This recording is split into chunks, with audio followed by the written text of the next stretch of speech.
халқымыздың легендар жыршысы дегенде ғана отыру бақытына еріштім. Олай деп айтмайды, легендар жыршы деп. Сен күннен күн сол қадама шеберленесің. Қарайлы. Жершік, көз яндағы жершікларны шығарасың. Жоқ, жершік қарайлы сен алар бір қашан болмайынша. Қарайлы, айрылғаш, абайым бұған сүптің өзіңі. Бүгін біздің тема дня енді айрылу. Бүтін кішіні шул тема қызықтыра. Қызықсындыра. Бүтін кіші шул қызық, бүтін журналистлар мен шолтырата.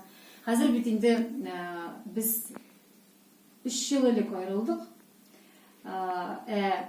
3 жыл ұзды ма?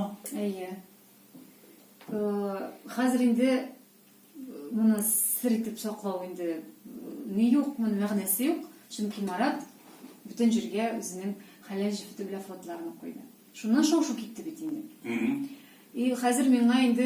Мараттың шынасына сүрттің ме? Неше фотоларын қоясың дейді? Yok, менға туры келе 3 жыл ілік болған әйбірні иске түшіріп, нешік болды әлі ол деп иске түшіріп, қазір мен журналистларға интервьюлар беріп отырам.